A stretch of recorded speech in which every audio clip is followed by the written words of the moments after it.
Di poin yang selanjutnya ada tidak mengolok-ngolok seorang guru. Jadi tidak mengolok-ngolok, tidak mengerjai, dan tidak membicarakan kejelekan mereka. Jadi di situ termasuk dalam poin menghargai guru. Kalian sudah tahu bagaimana tidak mengolok-ngolok, kalian tahu bagaimana tidak membicarakan kejelekan guru kalian. Saya rasa kalian sudah tahu ya. Jadi seperti apapun guru kalian, tidak boleh kalian untuk mengatakan sesuatu yang tidak baik mengenai guru kalian. Selanjutnya ada bertanya dengan sopan ketika menemui pelajaran yang kurang dipahami. Ini saya bandingkan dulu ketika zaman saya sekolah. Ibaratnya baru beberapa tahunnya kemarin, saya itu kalau misalnya bertanya kepada guru saya melalui SMS, saya baca berkali-kali. Apa sih kalimat-kalimat yang saya ini kira-kira tidak sopan terhadap guru saya seperti itu ya. Tapi berbeda dengan anak-anak zaman sekarang. Kalau zaman sekarang kan melalui WhatsApp ya, jarang sekali melalui SMS. Kalau WhatsApp itu ke gurunya, bisa jadi kalian cuma bisa oke bu, baik, malah ada yang cuma dengan satu huruf yaitu Y, seperti itu. Saya rasa itu sangat tidak sopan anak-anak. Jadi hal seperti itu perlu kalian rubah. Jadi bedakan kalian WhatsApp dengan teman kalian, kalian WhatsApp dengan guru kalian, silakan dibedakan. Jadi tetap gunakan bahasa yang sopan, yang tidak perlu disingkat-singkat, karena disitulah letak kesopanannya ketika kita menyampaikan suatu pesan melalui pesan elektronik zaman sekarang. Jadi kalau untuk orang yang kita hargai, misalnya tidak perlu disingkat-singkat seperti itu. Oke, selanjutnya ada menggunakan, ini yang terakhir ya, menggunakan bahasa yang santun ketika berbicara dan ketika bercakap dengan guru-guru kalian. Jadi sama seperti yang di sosial media tadi, sama seperti ketika kalian WhatsApp, bahasa yang digunakan tetap dengan bahasa Indonesia. Kalian boleh menggunakan bahasa daerah kalau misalnya kalian bisa menempatkan bahasa daerah, bukan bahasa daerah yang digunakan sehari-hari ketika dengan teman kalian, tidak. Jadi bahasa daerah yang digunakan untuk ketika kita bicara dengan orang tua, itu boleh digunakan di sekolah. Seperti itu sudah termasuk dinilai kesopanan, seperti itu. Oke, untuk poin yang menghormati guru itu sudah saya jelaskan. Sekarang kita lanjut di poin berikutnya, yaitu menghormati peraturan sekolah. Nah, peraturan sekolah seperti apa? Jadi di ranah di sini saya tidak akan menjelaskan peraturan di sekolah kita itu seperti apa, karena nanti sudah ada bagiannya sendiri ya. Jadi saya hanya akan menjelaskan bagaimana sih cara kita menghormati peraturan sekolah itu bagaimana ya. Oke. Yang pertama saya jelaskan dulu. Untuk menciptakan suasana yang tentram dan tertib, maka dibuatlah suatu peraturan. Di semua tempat selalu ada peraturan, ya nggak? Ya. Di semua tempat selalu ada peraturan. Peraturan yang ada di sekolah, khusus untuk pelaksanaan pendidikan di sekolah, agar semua program yang ada di sekolah itu berjalan dengan baik. Jadi tidak ada peraturan yang bertujuan untuk memberikan suatu lembaga itu untuk agar menjadi tidak lebih baik, tidak ada. Jadi suatu peraturan itu dibuat untuk suatu lembaga akan menjadi lebih baik. Makanya kenapa peraturan harus ditaati. Oke, bagaimana cara mentaati peraturan? Yang pertama adalah tidak meremehkan. Yang pertama ya, tidak meremehkan peraturan yang ada. Jadi kalau misalnya meremehkan peraturan yang ada itu seperti apa, Bu? Misalnya kalau hari Senin kita kan adakan upacara. Nah, upacara itu kalian harus memakai apa saja? Ada topi, ada dasi, dan lain sebagainya. Perlengkapan semua harus dibawa, harus dikenakan seperti itu ya. Nah, kalian meremehkan seperti ini. Nanti nggak usah pakai dasi biar terlihat keren. Mungkin kalian akan merasa, mungkin ada yang seperti itu ya. Nah, itu yang disebut dengan meremehkan. Itulah yang tidak baik. Karena kalau misalnya kalian meremehkan, berarti kalian akan ditulis di buku tata tertib seperti itu. Oke, yang selanjutnya mendukung pelaksanaan demi ketertiban bersama. Nah, ini seperti apa? Jadi ini bisa jadi kalian menegur teman kalian ketika teman kalian tidak tertib. Misalnya kalian tahu teman kalian mengenakan sepatu yang ada warnanya.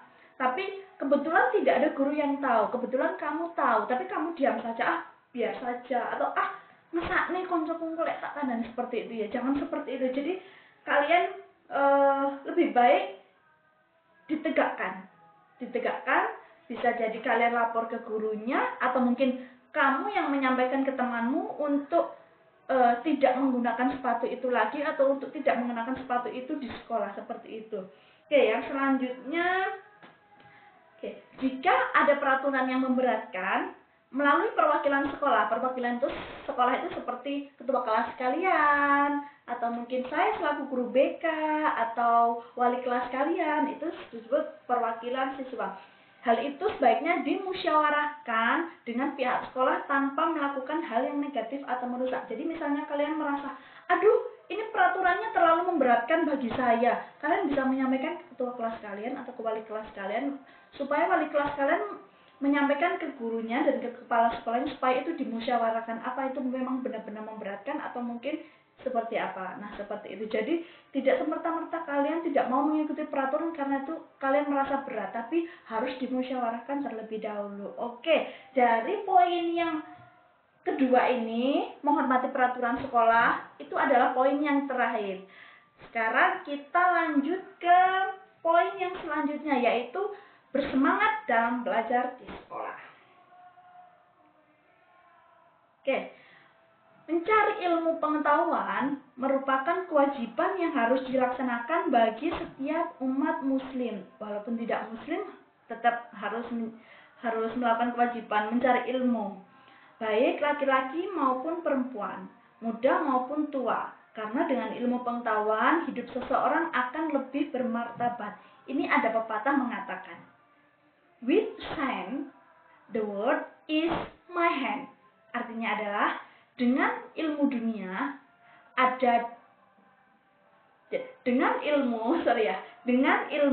dunia ada di genggamanmu. Maksudnya adalah bahwa kalau kita punya ilmu, kita itu mampu beradaptasi dimanapun. Kita itu mampu,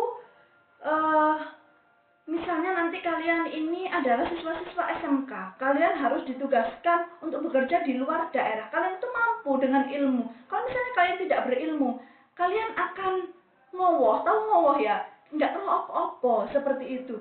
Jadi jangan sampai siswa yang ada di SMK Negeri 1 Wonosari, lulusan kita, saya harapkan tidak ada yang ngowoh. Semuanya harus punya ilmu. Kalian di sini niatnya untuk belajar. Jadi kalian harus ambil apa yang kalian mau. Ambil ilmu dari semua gurumu. Seperti itu. Itu pesan dari saya. Oke, bagaimana sih supaya kita itu dapat ilmu dari guru-guru kita? Ini kan tadi poinnya bersemangat dalam belajar. Oke, apa yang harus kita lakukan? Saya bacakan dulu.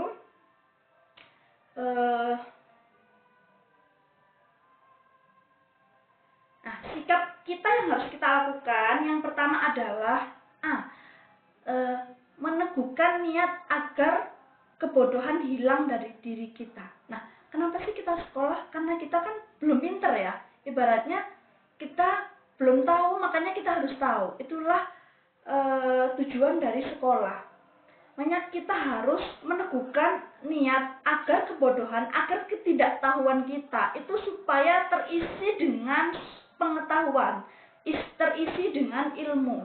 Oke, yang kedua, tidak bermalas-malasan dalam belajar. Nah, ini adalah penyakit yang sudah sejak lama sekali diderita oleh beberapa siswa. Malas, nah seperti itu. Jadi kita harus benar-benar meneguhkan diri kita supaya kita tuh, ya wes, kita di sini di sekolah kita harus niat belajar, nggak boleh ada malas-malasan, karena rugi sekali kalau misalnya kalian niat bersekolah tapi hanya untuk bermalas-malasan, rugi sekali, saya kira ya. Oke, yang selanjutnya adalah berusaha meningkatkan prestasi. Kalau misalnya hari ini kalian dapat 60, besok kalian harus dapat 70, besoknya lagi 71, besoknya lagi 72. Nah, seperti itu. Jadi itulah yang disebut dengan peningkatan. Jangan sampai hari ini kalian dapat 60, besoknya dapat 55, seperti itu. Itu namanya penurunan, bukan lagi peningkatan. Jadi kalian benar-benar harus berusaha mengejar, karena kalau kalian tidak mau berusaha, kalian akan tertinggal dengan yang lain. Kalian akan dikalahkan oleh orang-orang lain yang mau berusaha. Ya, diingat ya, seperti itu. Selanjutnya, berusaha menjadi lebih baik dari hari ke hari. Seperti yang saya jelaskan tadi, perkara nilai, kamu bisa diusahakan sekali, harus selalu meningkat. Dari kelas 1, kelas 2, kelas 3, sampai lulus. Jadi, selalu ada peningkatan di diri kalian. Seperti itu. Oke, dari poin tentang bersemangat dalam belajar sudah. Sekarang kita lanjut di poin selanjutnya, yaitu tentang sikap terhadap teman. Oke, siapa sih teman? Tahu ya teman siapa ya? Teman adalah mitra kita dalam menuntut ilmu pengetahuan. Kita harus bekerja sama dengan mereka dalam kebaikan serta berlomba dalam mencapai prestasi. Di sekolah, setiap hari bertemu dengan teman-teman, masing-masing dari teman kita mempunyai karakter dan latar belakang yang berbeda-beda. Bagaimanapun keadaannya, mereka adalah teman kita. Akan tetapi kita harus bisa memilih mana di antara mereka yang bisa diajak maju dan memberi motivasi serta kebaikan kepada kita dalam mencari ilmu dan menggapai cita-cita. Dengan teman kita yang perangai kurang baik seperti nakal atau malas belajar dan sebagainya, kita harus tetap menghargai dan menganggap mereka sebagai teman. Hanya saja kita harus bisa mengontrol diri agar tidak terseret oleh teman yang malas tadi. Seperti itu.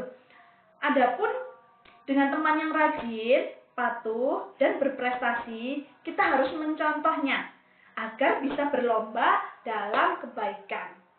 Bekerja sama dalam kejelekan hanya membuat kita tidak pernah mencapai kemajuan, seperti saling mencontek ketika ujian, membolos, dan sebagainya. Sebaliknya, jika itu kita gunakan untuk kebaikan, maka kita akan menjadi siswa-siswa yang berprestasi. Gitu. Untuk sikap terhadap teman, poinnya, jika ada teman yang rajin, berprestasi, maka kita harus mencontoh. Tapi jika ada teman yang malas atau misalnya jarang masuk seperti itu, apakah itu tidak boleh diteman? Boleh. Saya tidak menuntut kalian untuk tidak berteman dengan orang lain. Jadi bertemanlah dengan siapa saja, tapi jangan sampai terseret oleh teman yang tadi. Kalau bisa kalian harus ngajak teman yang malas tadi ya. Teman yang malas tadi kita ajak supaya dia rajin juga seperti kita, atau seperti teman yang lebih rajin, seperti itu. Oke, untuk poin sikap terhadap teman sudah selesai. Yang terakhir adalah mencintai lingkungan sekolah. Nah, ini poin yang terakhir, seperti apa sih mencintai lingkungan sekolah? Nah, kebetulan sekolah kita adalah sekolah baru. Jadi, bisa dibilang fasilitas kita masih minim. Tapi apakah kita harus merendah diri, maksudnya alah sekolahnya seelek gitu, misalnya ya, kalian merasa alah sekolahnya masih seperti ini, nggak apa-apa lah kalau misalnya bukan seperti itu. Bagaimanapun kondisi sekolah kita harus bangga, karena sekolah kita adalah sekolah negeri, sekolah kita adalah yang akan membawa kita menuju ke sukses. Jadi yang ada di sekolah harus kalian cintai. Nah, misalnya tumbuh-tumbuhan yang ada di sekolah, misalnya di depan kelas kalian ada tanaman, setiap hari wajib untuk disiram. Nah, itu poin pertama. Poin kedua, tidak mencoret-coret bangku, tidak mencoret-coret tembok, dan tidak mencoret-coret apapun yang ada di sekolah, tidak mencoret-coret fasilitas sekolah. Intinya seperti itu. Semuanya yang menjadi fasilitas sekolah itu tidak boleh dirusak. Kalian merasa, ini seni bu, saya gambar sedikit. Itu bukan seni sayangku. Jadi kalau misalnya kalian seni, misalnya ada tugas dari guru seni budaya, kalian disuruh menggambar, itu yang namanya seni. Atau mungkin kalian disuruh membuat apapun, misalnya contohnya seperti ini ya, ini yang namanya seni. Kalau mencoret-coret fasilitas sekolah itu tidak ada seni-seninya. Jadi saya harapkan kalian nanti kalau sudah masuk tidak ada yang punya seni yang seperti itu ya. Itu bukan seni. Oke. Selanjutnya, menjaga kebersihan sekolah. Yang piket harus nyapu, mungkin bisa ngepel, membuang sampah seperti itu harus tetap dilakukan. Kalau temannya nggak piket silakan ditegur. Nah, seperti itu. Selanjutnya adalah membantu pengerjaan kerja bakti. Itu adalah suatu poin yang ada di mencintai lingkungan sekolah. Misalnya nanti akan ada namanya Jumat Bersih. Nah, Jumat Bersih itu di mana semua siswa dan guru kita berbondong-bondong untuk membersihkan semua lingkungan sekolah. Jadi lingkungan sekolah kita bersihkan, kita tata dengan rapi supaya kita kerasan di sini seperti itu. Jadi nggak boleh kalian merasa kenapa kalau Jumat Bersih nanti saya capek dan lain sebagainya, nggak boleh seperti itu. Jadi ya itulah kewajiban kita. Kalau misalnya kalian mau sekolah di SMK Negeri 1 Wonosari, ya kalian harus mengikuti yang ada di SMK Negeri 1 Wonosari supaya kalian kerasan di sini, supaya kita juga nyaman di sini, tidak ada yang merasa sekolah baru, sekolahnya kotor, tidak ada seperti itu. Kita harus buat apa yang kita miliki menjadi bagus ya. Oke. Sekian materi dari saya. Nanti penugasannya akan saya berikan di link di bawah ini ya. Nanti akan ada linknya. Nanti kalian klik, silakan masuk di sana, isi identitasnya. Setelah itu akan ada 2 tugas. Yang pertama adalah buat 1 pertanyaan tentang materi yang sudah saya jelaskan ini tadi. Pertanyaan apapun terserah, tapi harus sesuai dengan materi yang sudah saya jelaskan. Masih ingat judul materi saya adalah etika di lingkungan sekolah. Yang kedua adalah buat ringkasan dari materi ini tadi. Jadi kalian meringkas sedikit apa yang sudah saya jelaskan. Oke, sudah. Saya rasa sudah di penghujung waktunya sudah selesai. Semoga apa yang sudah saya sampaikan bermanfaat bagi kalian semua. Jika ada saran, nanti akan ada kolom kritik dan saran di Google Form. Nanti bisa kalian isi, bisa tidak kalian isi. Kalau misalnya kalian ingin memberikan masukan, silakan isi di sana. Ya, oke. Saya ingin menyampaikan bahwa tugas saya sebagai guru BK adalah membuat kalian itu belajar dengan bahagia. Jadi kalian kalau di sekolah wajib bahagia, tidak boleh ada siswa-siswa saya yang galau seperti itu ya. Kalau zaman sekarang kan sedikit banyak ada siswa yang galau. Nah, seperti itu. Saya tidak mau ada siswa-siswa saya yang galau. Jadi semuanya harus bahagia, harus berprestasi, harus selalu punya peningkatan setiap harinya, dan pokoknya harus bisa diacungi jempol. Nanti lulus sekolah harus sukses semuanya. Oke, saya akhiri. Assalamualaikum warahmatullahi wabarakatuh. Dan semoga semuanya selalu berbahagia. Bye-bye.